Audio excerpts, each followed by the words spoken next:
Welcome back to jail. Devils don't exist. Arc 1. The Fall of Grey Haze.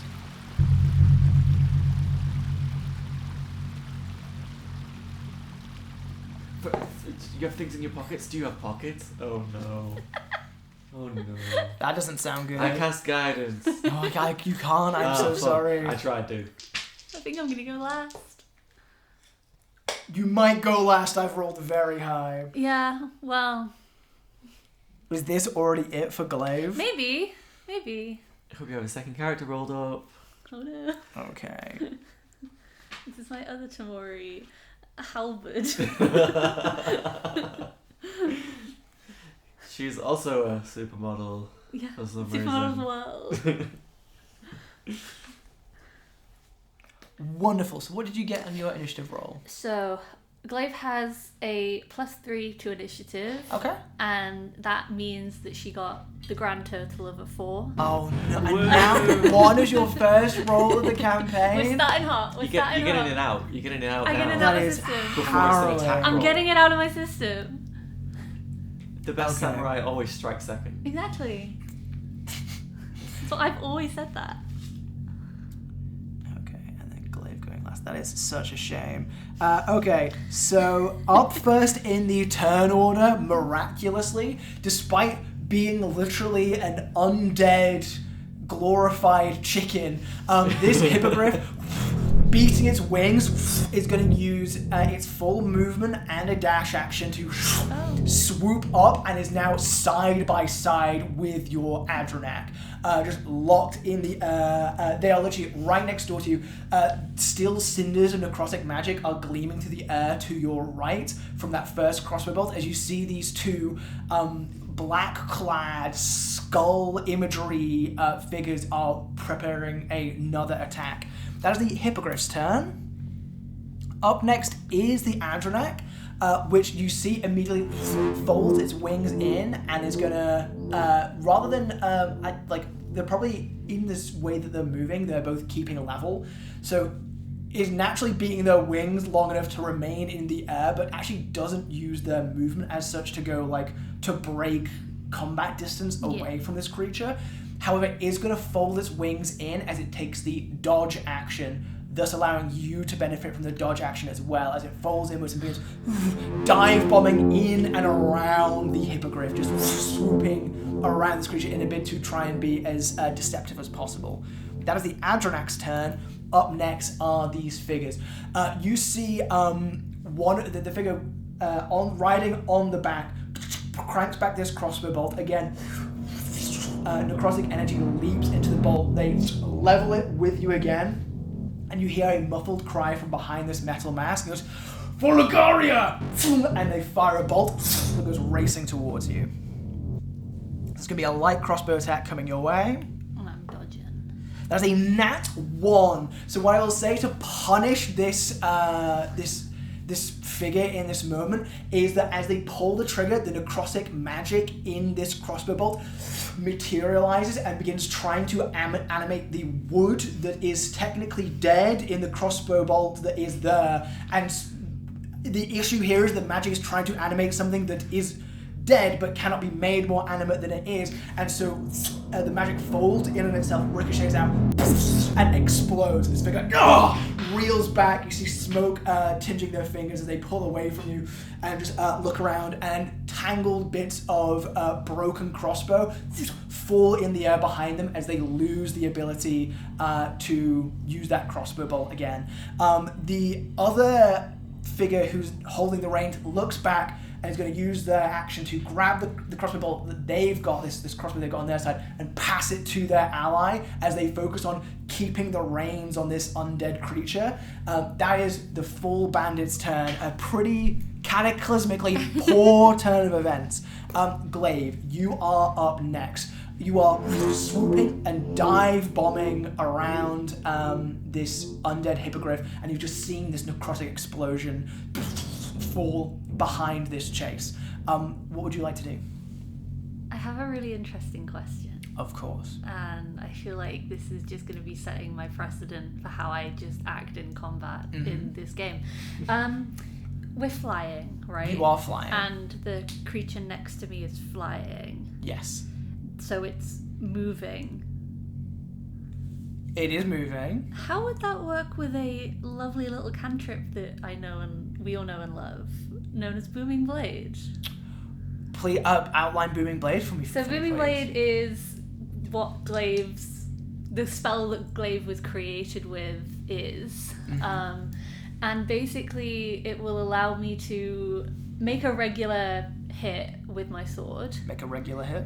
And also will sheath the target with like my magical energy, so that on its turn, if it willingly moves 5 feet or more, it takes an extra 1d8 of damage. I think in most other chase mechanics we would have to chat this down, but because this is a fun opening scene, I think that by the metric I have established, both elements of that cantrip will take effect immediately as you do this. Wonderful. I would like to... Glaive, I think, is going to lash out with her sword and aim for the hippogriff. Aim for the hippogriff. Fantastic stuff.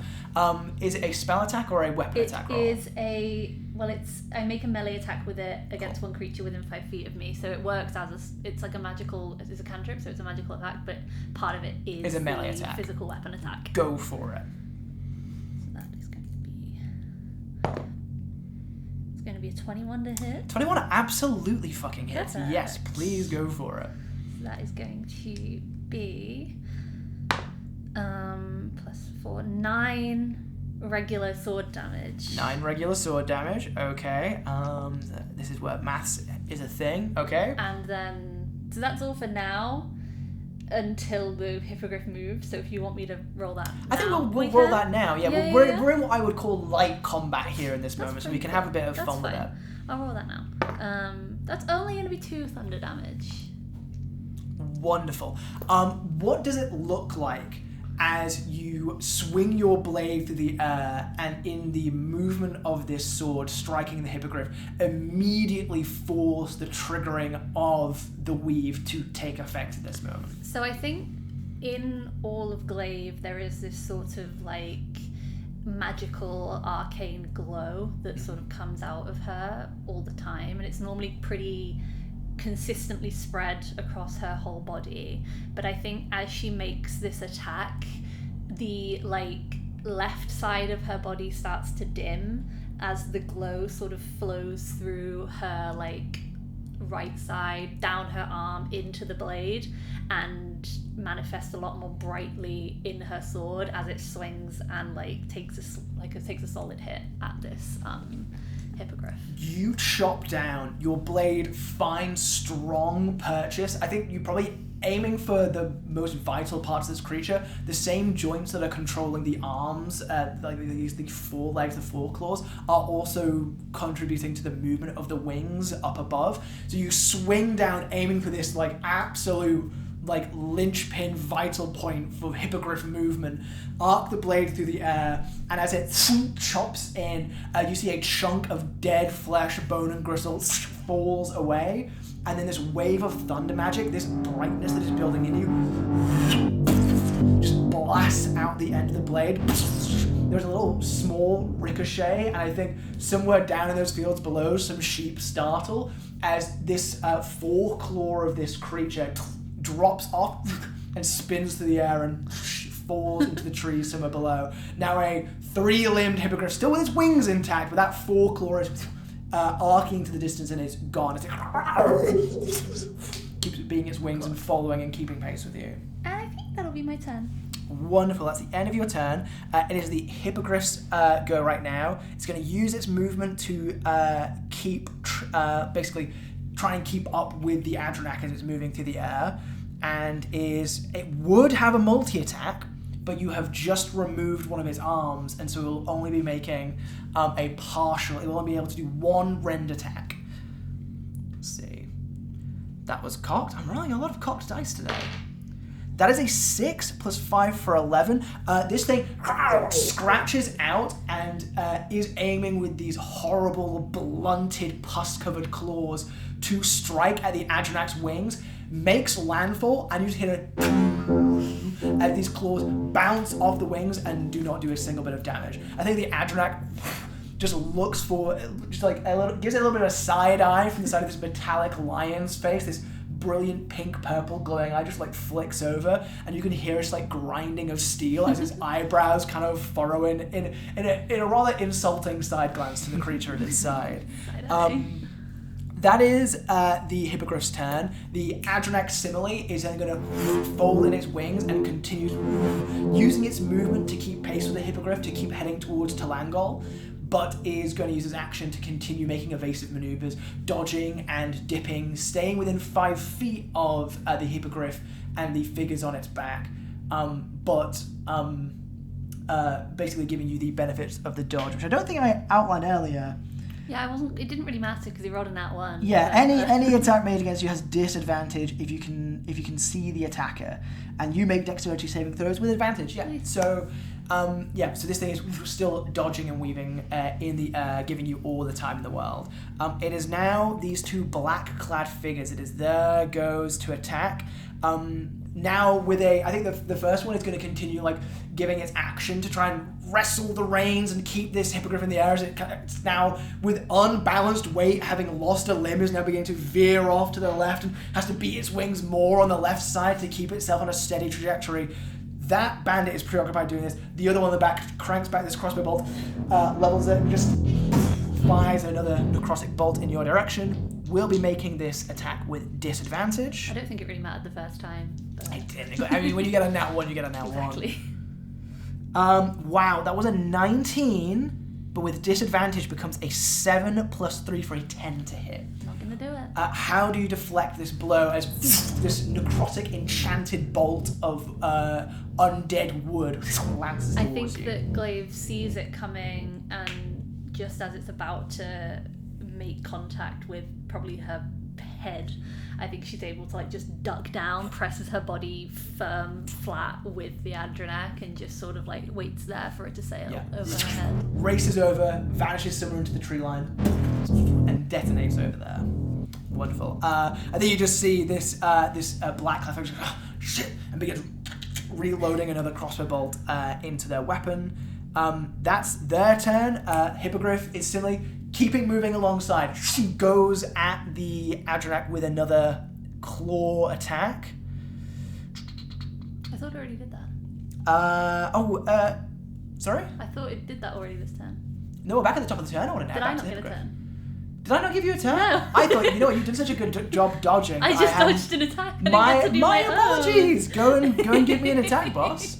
I'd like to do the same again and just try to go for the Hippogriff once more with my booming blade. Epic.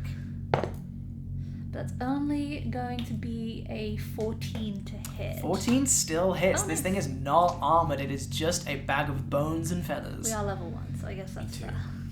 Aren't we all? And that is going to be... I'll just roll the 2d8, I guess, then. Yeah, might as well. Yeah. It's going to be continuously triggering this unless it stops. Yeah. Cool, so that's going... Sorry. No, go for it. I was going to say, if it managed to stop all momentum and not move 5 I think feet, I would be deeply impressed. I think that'll be worse for the riders on top. Yeah. Yeah. So that is going to be 16 damage. I have got fantastic news for you. Oh my god. How do you kill this undead hippogriff? Hell yeah. Hell yeah. I think what happens is it's in the moment when the Adrenac is dipping around and around this hippogriff that it dips underneath the hippogriff for a second, and as it does so, Glaive is able to raise her blade and just send it through the underbelly of this hippogriff. Nice. And just guts it. Yep. You swing under, one slash upwards. Again, all the light travels through your body, into the palm of your hand, into the blade that is your body. You slice up, and in that moment, another ripple of thunder magic.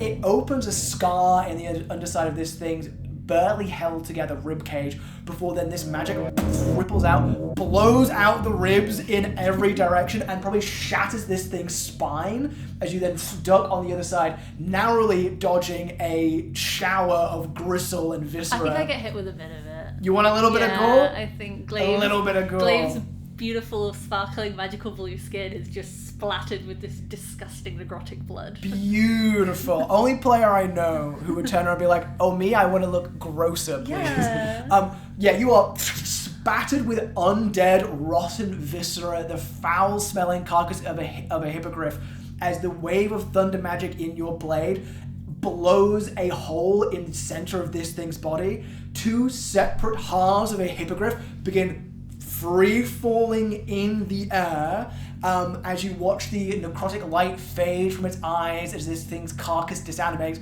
and the two figures mounted on this creature fly off in either direction on either side of the halves of this thing and begin plummeting to the earth.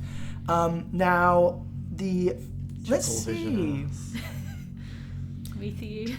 How much damage will they be taking from falling at this height? How high up are we? 69. How high up are we? That's why I was going for the hippogriff. I was like, all I need is to get them out of the sky and let nature take its course. Amazing stuff. Yeah, it just says, yeah, okay. Cool. So just like a lot. Just a lot. I think it's a 1 they're dead D8 of damage. That's what I read. In the Dungeon Master's Yeah. Guide. Roll enough dice until they are dead. Yeah, I've never seen guys more dead than this. Okay, you hear blood going as the weight is ripped out from underneath these guys, as this undead force that's holding them aloft becomes unmade by some force of magic. You hear, and you hear blood-curdling screams as they veer off in either direction. You watch as these two black specks drift to ground and create little holes in the forest canopy below and vanish from your sight. Yeah, I think Glaive. I don't think Glaive's face has changed that entire battle, because she doesn't need to move her face, so why should she? So, but I think it is just she just peers herself off. She like kind of leans off the side of the Adrenac and just peers down and watches them fall before just like returning back to neutral mode. Cool. Yeah, we are absolutely out of combat here in this moment, not to spoil what happened to these wonderful guys. But yeah, the Adrenac slows its wings, now kind of coming back under your control. You can see these two breaks in the canopy and the forest floor beneath you. And maybe like a mile or two ahead of you, you can see the Tower of Conjuration. Where are you headed? I think that Glaive looks down, watches them fall, and I think she is aware of the situation and is like, there were only 2 of them. There's enough Tamori in the vicinity that if they are still alive, they will be dealt with, but also probably couldn't do that much damage before anyway. So I think she pauses for a moment, probably like rears back on the Adrenac just to like think about it before I think just continuing back to the tower. Wonderful. You continue on, letting the fate of these 2 wayward souls be lost from us as beating wings carry you forward. A moment or 2 passes as you now drift more calmly through the sky in the direction of the Tower of Conjuration. To call it a tower feels a little bit disingenuous. It is probably shorter, stockier, built like a great marble amphitheater. The Colosseum. Yeah, it's very Colosseum. Great white stone pillars, long and broad and squat rather than towering and tall. But you move over it, you hear the crash of the nearby waves. Despite this moment of blood and sweat and brief terror, you are returned to a kind of peacefulness as you drift slowly in this wizard tower's direction. And I think you hear, as you see the metallic plates in the front of the Adrenac's face morph and bend and move around. The mane sort of recedes and becomes some kind of hair, and the muzzle of a lion breaks into a more humanoid mouth as the face of the wizard Edrad appears in the face of the Adrenac, blinks for a moment, looks around and goes, Glaive, is everything all right? And it's just looking around, still keeping in flight as they move towards the tower, but it's like looking around. Has Glaive seen this before? Oh yeah, he does this all the time. This is normal to Glaive, yeah. I think Glaive looks down to where his face is and just nods and is like, everything is well, Father. He kind of like looks over and goes, "Oh, there you are! Thank goodness." I received a message from one of our scouts out in the fields that you were under attack by some, and he's now looking and swiveling around this huge, like again, like the Adrak is enormous to carry you on its back, and so it is an enormous rendering of this metallic wizard's face just there on the front of this other like lion eagle hybrid creatures that just looks back in worry and panic for your safety. That is right. We were being pursued by what I believe to be forces of the Mage of Necromancy, but they were dealt with. A wizard of necromancy. Best return to the tower. I have news about this. There are enemies within the rostrum, Glaive. Understood. Quick, hurry back. I will. And you see the metal panels on this creature's face turn back in and around and form the Adrax that and it kind of like shakes out its mane. And I think Glaive like squeezes her thighs a little bit to urge this creature on as they make haste and get back a little bit faster than they would have done. You make haste, soaring through the air as you like dive in and out around the trees, and before long, you find yourself stood in. You find yourself flying over more familiar environments. Grab a map.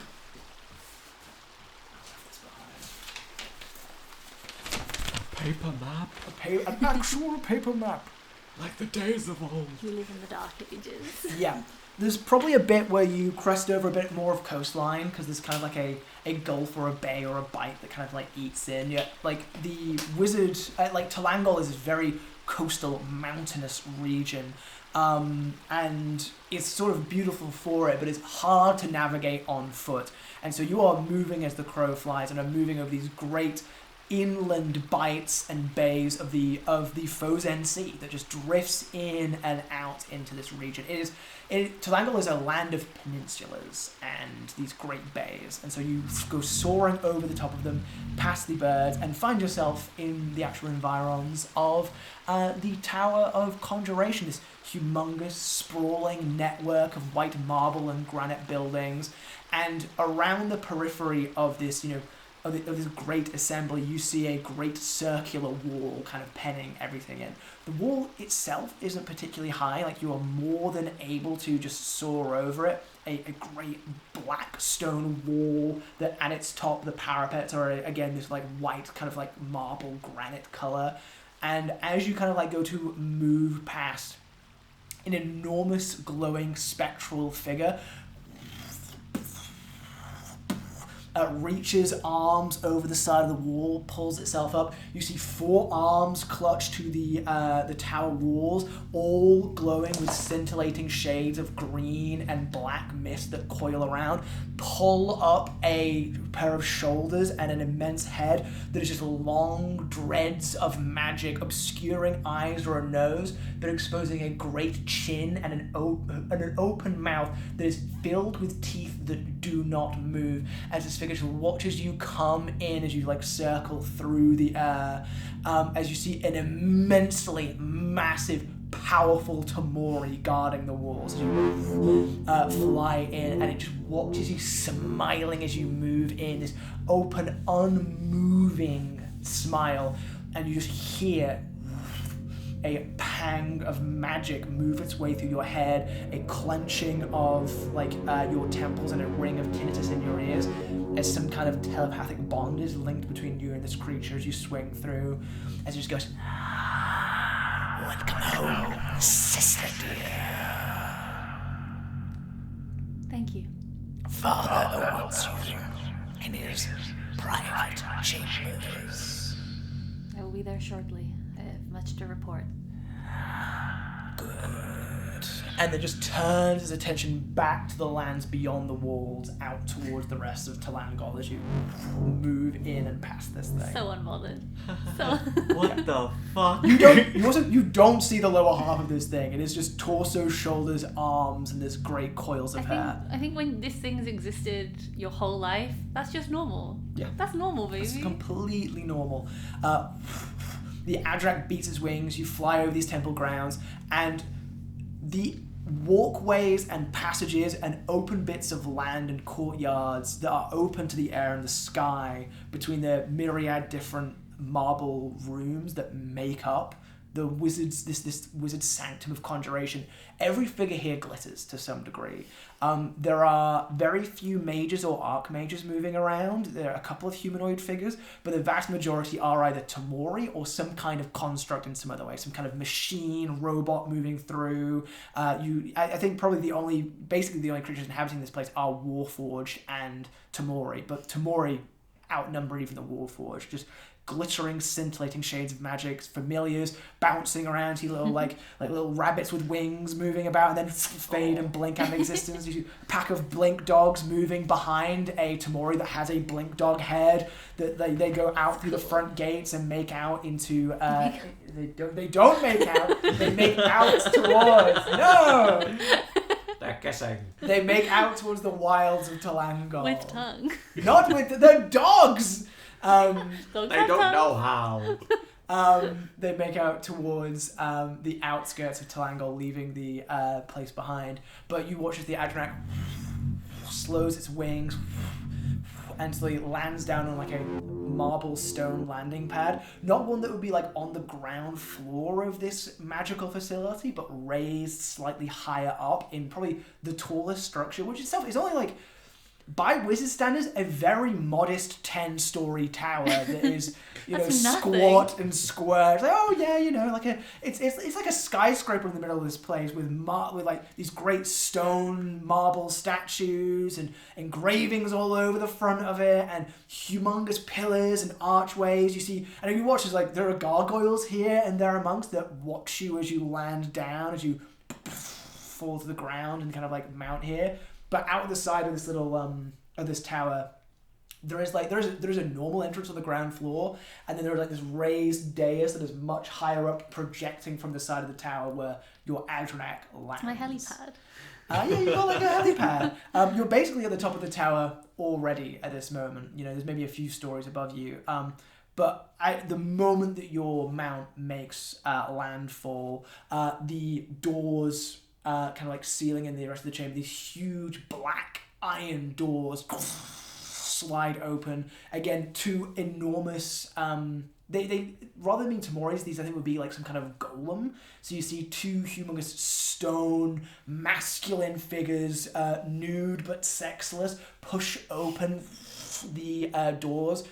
They are statues without heads attached to their bodies, just humongous muscular shoulders, big arms that look to be their hands constantly affixed and attached to the door handles, their whole purpose being to swing open and close these mighty doors. And penned in by these two immense Goliaths of stone and arcane, a small man hurries through, dressed in what could, I think, I will allow you to describe what he looks like in terms of his actual physicality. What he is wearing right now are a pair of sandals, white linen flowy trousers and a white linen shirt, and we would probably call it something like a kimono, like a very light-fitting, flowy. To call it a wizard's robe would be underselling it massively. Overselling it massively. It is a very flowy bit of fabric that looks like it's got some patterns of waves and rolling green hills like etched into it.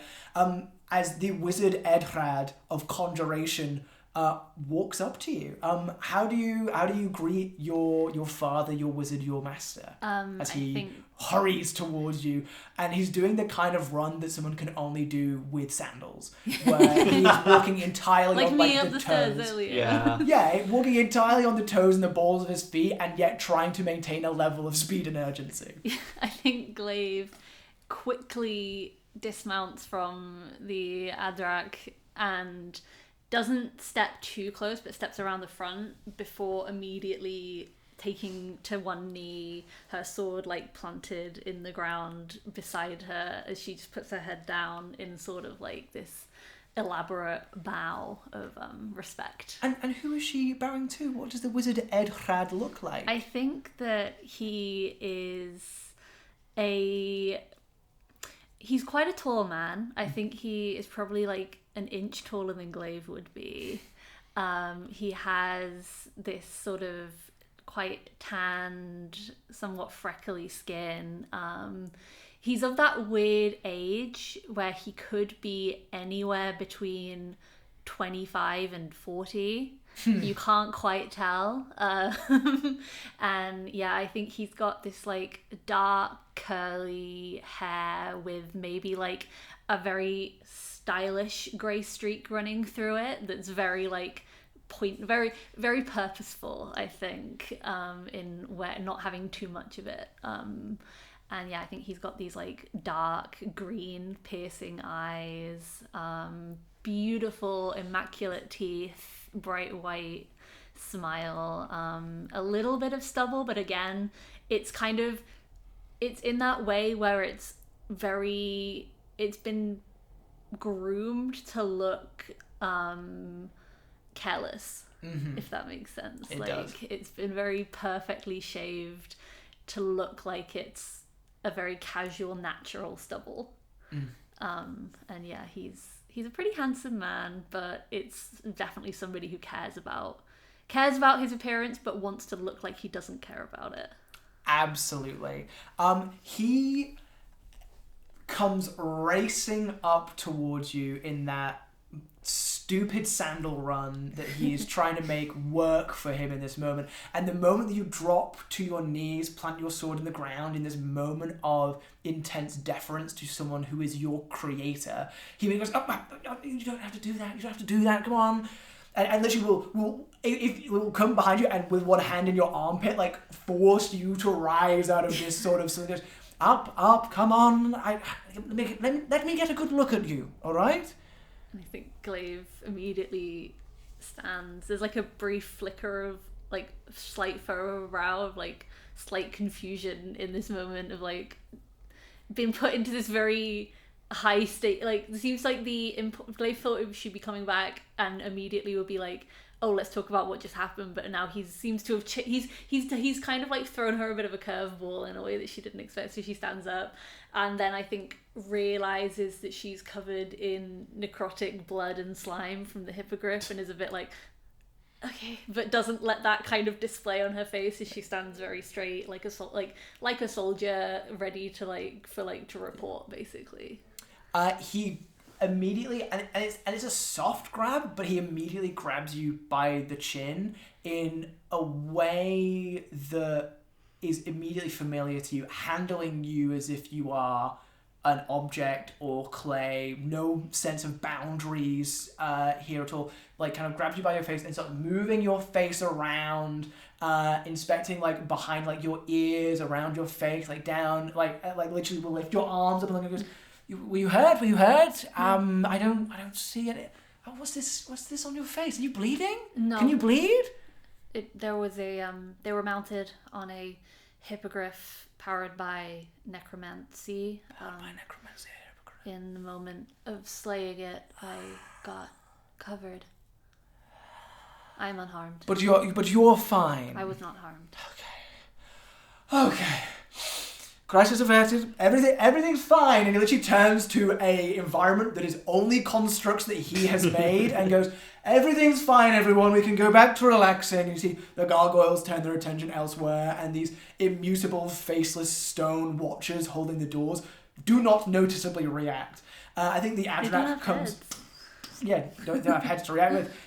The Adrak comes alongside you, folds in its wings, and sits down very politely, wagging its little magical tail back and forth in front of its like loafed up paws. I think Glaive puts a hand on it and goes to like stroke it, I think.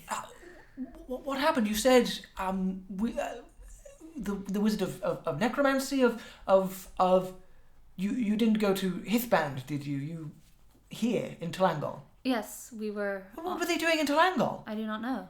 They came. It was a surprise. I imagine it was quite surprising to see. Sorry, what did you see? There were two. I do not know what the rank I would call them. They were dressed in black with masks of a skull. And they were wearing on the insignia. Oh yes, they had the marks of the School of Necromancy. School of Necromancy. What was the word they said? Like the guy they spoke. For free you can recall that they said the word Ligaria for Ligaria. As they aimed to attack me, before they missed, they cried out for Ligaria. For Ligaria. I do not know if that name is something I recall. That's not ideal. Okay, what I'm going to ask you to do is give me a history check, straight up. As Ed begins pacing back and forth, you could just hear him just like whispering, and just like, "This is not good. Not good at all." Just like moving back and forth. Well, that's like the second nat one that I rolled. You are kidding me. Yeah. And I'm 6 months old. You are 6 months old. The emblem is not familiar to you, and the name Ligaria is not known to you in this moment. You're like, I'm not. You are probably are now recognizing that there is a distinct lack of information on your part as to what is actually going on here. I could probably take you to where the two combatants fell. Oh no, it's all right. We have other less important Tamori to deal with this for us. It would have been nice, dear, if you'd maybe done some poking around and really confirmed anything. So that's not the point. So they were wearing green. Yes. And they had that little bendy black little mark of okay. And they said for Ligaria. Right. Is that a name that is known? It's a name that is very well known, unfortunately. That would be, I'm assuming, if we are to believe what these violent, disreputable individuals said, that these would be in some way servants of the wizard Ligaria of necromancy, our neighbours to the north, as it were. Yes. If it is of any relief, the combatants were not at all of any worth. No, you don't think so? One of them took a shot with its crossbow at me, and the crossbow imploded on itself. Imploded. Was it a normal crossbow or a... It seemed to be powered by some sort of necromantic energy. So mages then? I would assume. I'm not... We would assume mages. But it took a shot, and it had to take the crossbow of its ally. So incompetent mages is what I'm hearing. That's the conclusion that I came to. So they were probably... If we're being hopeful, they were deserters. If not, Ligaria really is on her last legs. Right. Oh my goodness, Glaive. We just simply don't have enough time.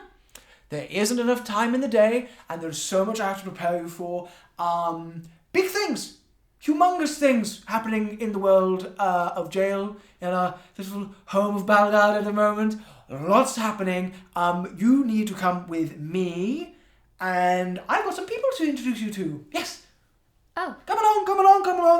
I'll explain along the way, but it's good news. It's good news and bad news. Terrible news, but there is some good news, and admittedly mostly bad news. Come on, guys, just don't look at me like that. Just come on.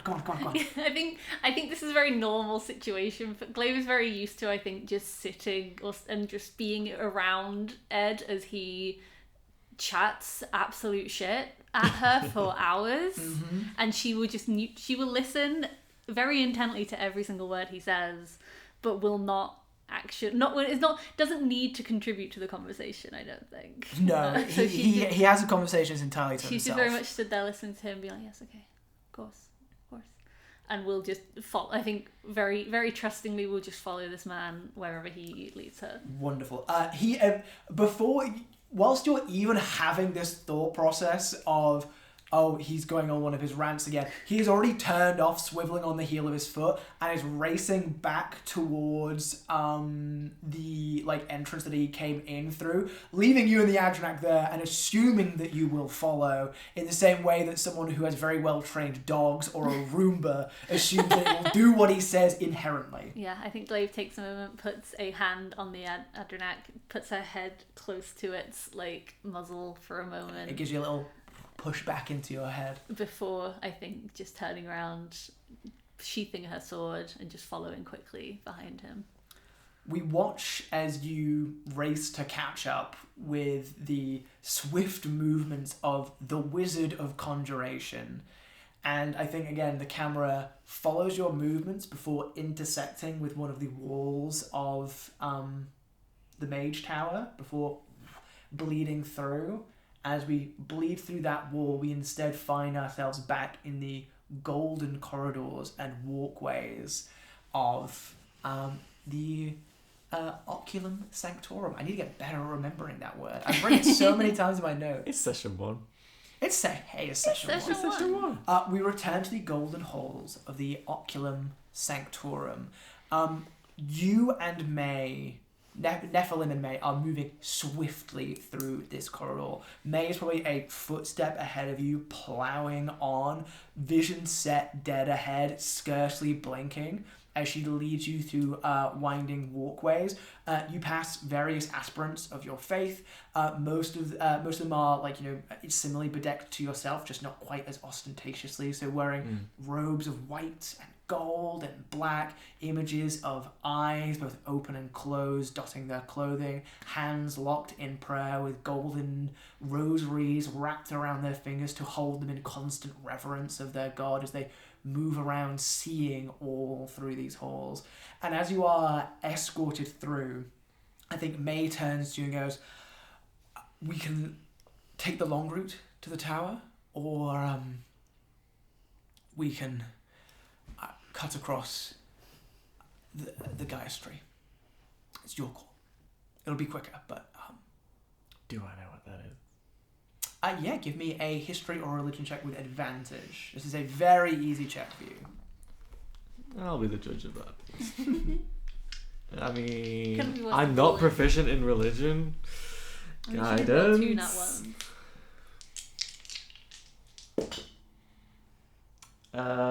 14, 13.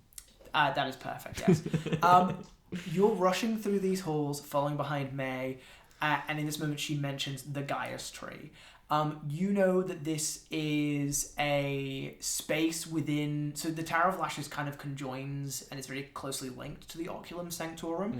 You can go around the back to access the main entrance and then start ascending up the stairs up to the top of the Tower of Lashes, or you could cut across a courtyard that is dedicated in its entirety to containing something called the Gaius tree. This is an old, weathered, gnarly tree upon which any members of your faith who have failed to act in line with the tenets that are proposed by your god are hung upon this tree to be watched by all who see it. So you will effectively be passing through a chamber of crucifixion and torture if you want to get there as quickly as possible. At the mention of the Gaius tree, Nephilim stops walking. Yeah.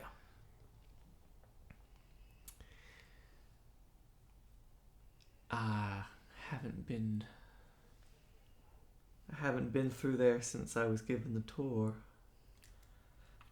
I understand. She almost places an arm on an aspirant that's passing by. Pilgrim, They stop and go, oh, yes, my saint, and bow very deeply. do you happen to have any parchment I could borrow? Of course, anything. And you see it immediately opens like a little side satchel under some vestments, and you see several scrolls in the... I think, it's this... I think you see like this probably a human woman, honestly, here. So begins leaping through the scrolls. She's not someone who is ascendant in the same way that you are, but is just a devoted follower of the faith. And she begins moving through these scrolls. I think it just turns and goes, here, please, take it. And I had like 3 stacked blank scrolls to you. Thank you. I hand 2 to May. The Crusader nods back, and the aspirant turns and goes, Is there any other way that I may be of assistance to you? That will be all. It sees to the heart of you. She bows, and you as well. May you walk in the gaze of our... and immediately starts panicking as she... for her, she's in front of a celebrity. I politely turn away. Yeah. And I start trying to sketch the weird alien clothing of the guy from my dream. And I place a hand on Crusader May. I say, do I need to cut through? I understand that it is an emergency meeting of the archbishops. We will cut through. Very well. You begin moving, and I think you literally get to a point where you could leave the building, go around, and enter into the Tower of Lashes through the main entrance, and instead swoop into some now dark corridors, far away from these brilliant golden courtyards filled with plant life and golden shimmering light, down cold stone archways, possibly even through the earth in some places where light does not so much reach, a coldness that is evocative of some kind of deep cave or castle basement as you move through winding corridors of dark, lit only by candlelight and flickering in sconces decorated with stained glass, so as to give the image on the walls of flickering shades of red and gold and orange.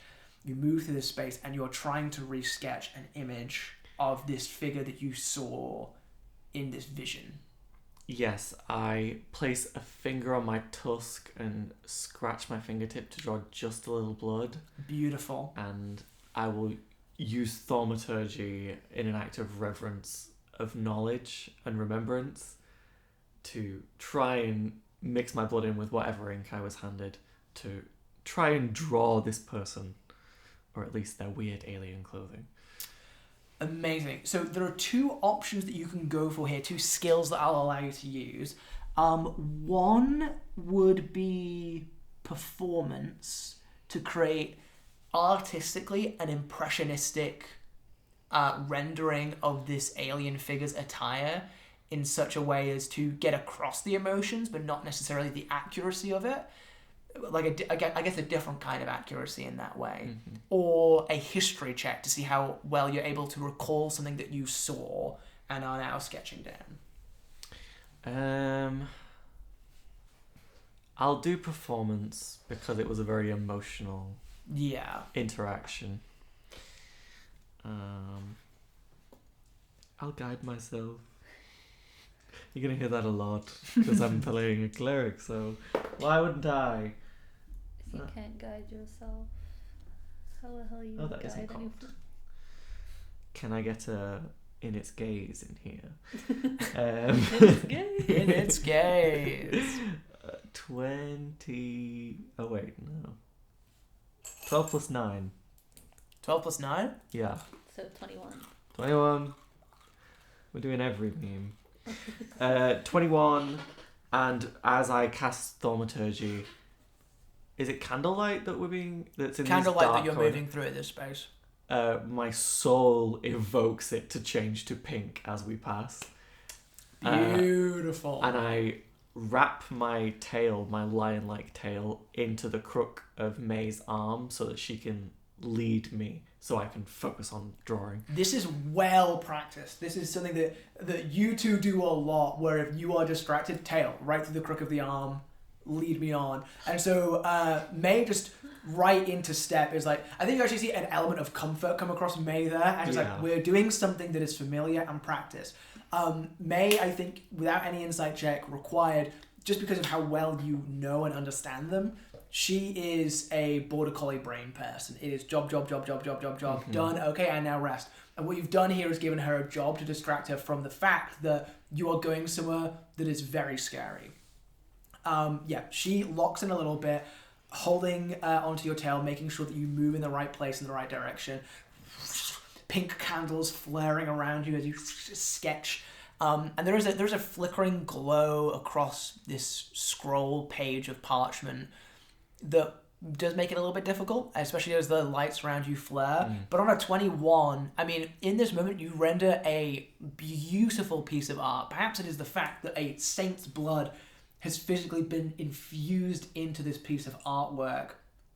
Or perhaps it is the divine will of your God wanting you to make manifest the image that you saw. Regardless, not only is it a deeply accurate illustration of this figure, this humanoid man, the long face, the dark wrinkled skin, but I think you do something fantastic where you bleed the image across almost in that beautiful Disco Elysium art style, where half of this visage is this man's face as it was when monologuing, and the other half is the face in agony ripping at its own flesh. You get the turban, the feathers in the turban, the many daggers and swords, these crazy shoulder pads that extend out from beyond the shoulders, the splayed nature of the robes in brilliant blues and golds.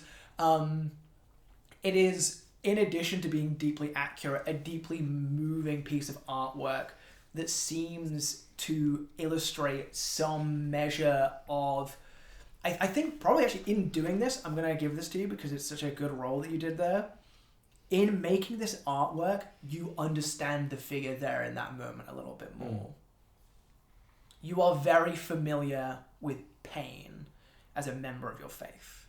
Pain is often used as a form of penance, of atoning for something done wrong within the clarity. This is pain as a tool begging for help, begging for release.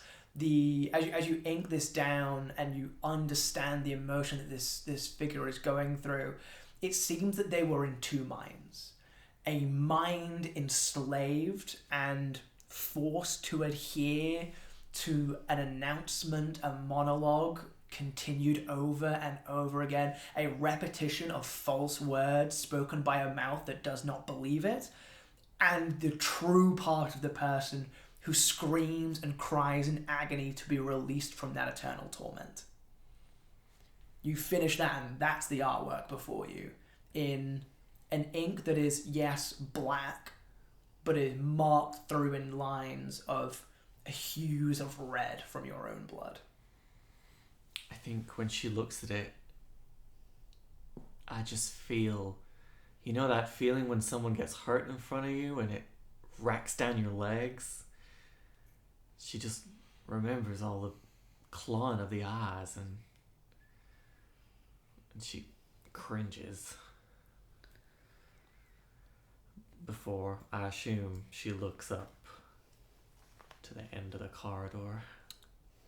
Daylight once again avails you as you emerge from the murk and darkness into a very different kind of courtyard. The other courtyards were decorated with plant life, with growth. In your faith, they are meant to symbolize ideas of renewal, that under the gaze and the watchful care of the clarity, all things blossom and grow to be better and stronger. This is a courtyard in which the gaze of a god is turned onto those who do not deserve it as a form of atoning for some great mistake. This is the courtyard of heretics. And across... It is not bare stone, the floor in this courtyard, because there are stones lying on the ground.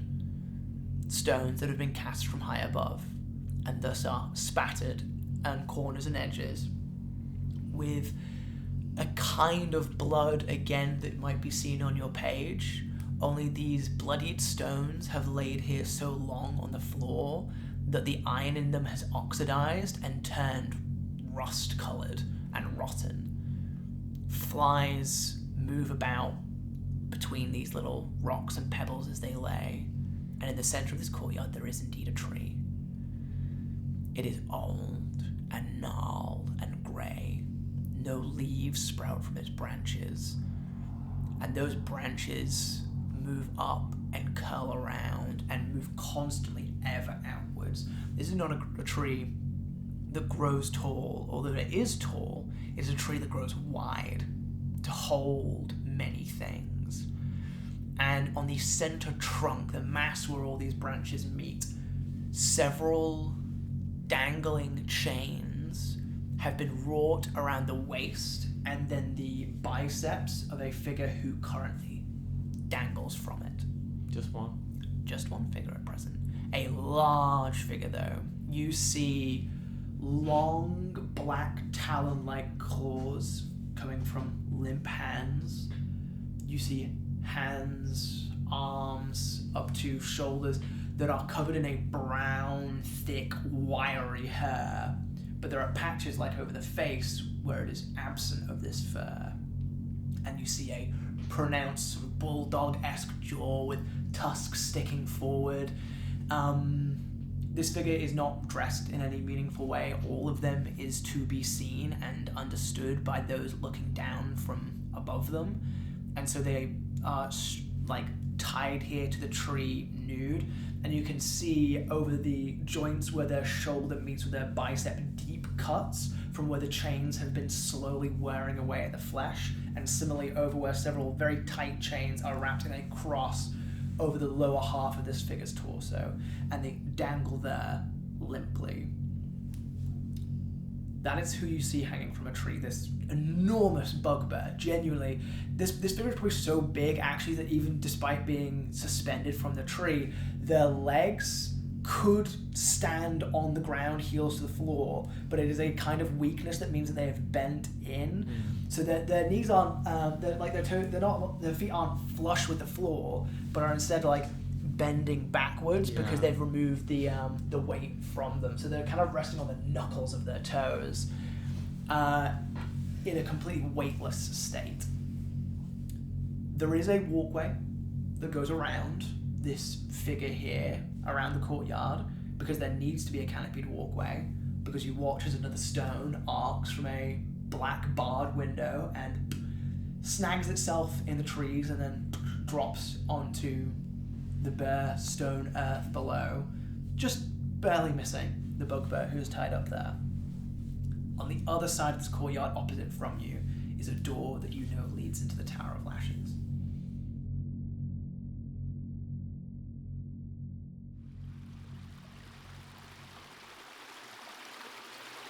Jail, Devils Don't Exist is a podcast licensed under a Creative Commons Attribution, Non-Commercial, Share-alike 4.0 international license. You've been listening to Molly Little as Glaive, Quinn Riley Rowe as St. Nephilim, and Sam Pay as all the devils that don't exist. Please like, share, and subscribe. For more content and a peek behind the scenes, follow us on Instagram, TikTok, Tumblr, and BlueSky under @jailpod and @jailpod.bluesky.social. That is @jailpod, spelled GAOLPOD. Thank you for listening.